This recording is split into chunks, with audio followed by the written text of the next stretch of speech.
छत्तीसगढ़ की धरती पर जब रजत जयंती का सूरज उगा तो हवा में उत्सव भी था और अनकही टीस भी।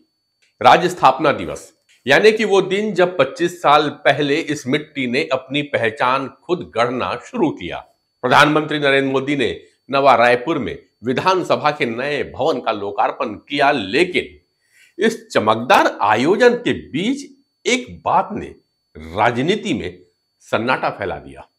लोकार्पण पट्टिका पर कांग्रेस के नेता प्रतिपक्ष डॉक्टर चरणदास महंत का नाम नहीं था। कांग्रेस के पूर्व विधायक विकास उपाध्याय ने इसे भाजपा की कुंठित मानसिकता बतला दिया। उनका कहना था कि जब कांग्रेस की सरकार ने इस विधानसभा की नींव रखी थी तब भाजपा के नेता प्रतिपक्ष का नाम पट्टिका में शामिल किया गया था, लेकिन अब सत्ता बदलते ही संस्कार बदल गए।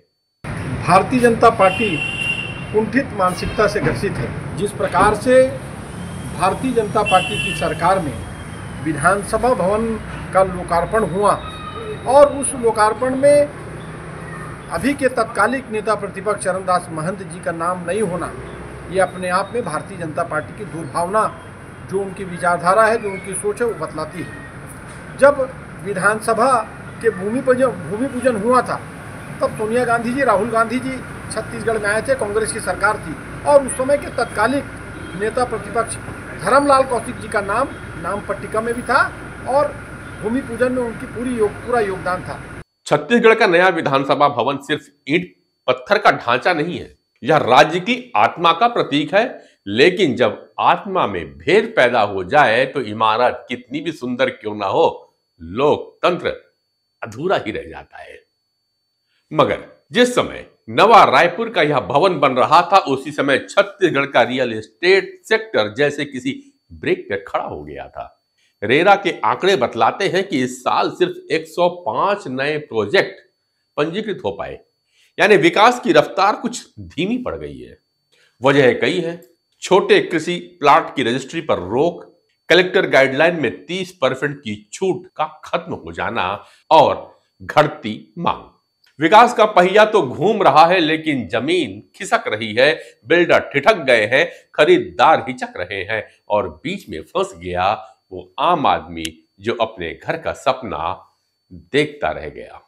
लेकिन इस ठहराव के बीच हाउसिंग बोर्ड ने बाजार में कुछ हलचल मचाई।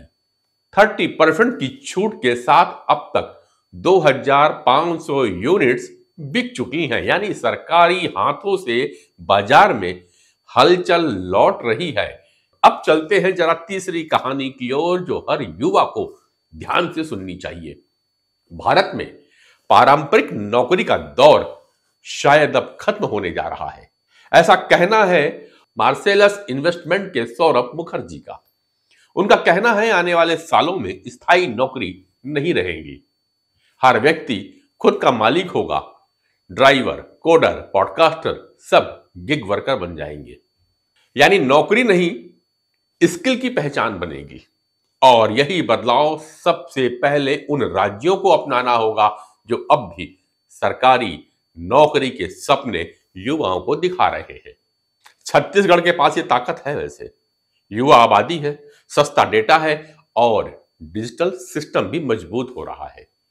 यही वो 3 स्तंभ हैं जो गिग इकोनॉमी को संभाल सकती है। और यह जो वक्त आ रहा है वह नौकरी ढूंढने का नहीं है, खुद को काम में ढालने का है, क्योंकि आने वाला भारत गिग भारत बनने जा रहा है और आने वाला छत्तीसगढ़ कौशल वाला छत्तीसगढ़ होगा, स्किल डेवलप छत्तीसगढ़। छत्तीसगढ़ की रजत जयंती सिर्फ केवल एक उत्सव नहीं है, यह आत्ममंथन का क्षण है। 25 साल पहले हमने राज्य बनाया था, अब वक्त है राज्य की सोच को नया रूप देने का। सच्ची स्थापना तो तब होगी जब राजनीति विनम्र होगी, विकास संतुलित होगा और रोजगार आत्मनिर्भरता में बदल जाएगा। नाम चाहे पट्टिकाओं से मिट जाए, लेकिन इतिहास में वही नाम दर्ज होंगे जिसने छत्तीसगढ़ को नींव से नई दिशा की ओर ले गए। छत्तीसगढ़ की रजत जयंती सिर्फ बीते वर्षों की कहानी नहीं है, यह आने वाले 25 वर्षों की दिशा तय करने का मौका है। मैं नरेंद्र पांडे फिर मिलूंगा अगले वीडियो में, तब तक के लिए नमस्कार।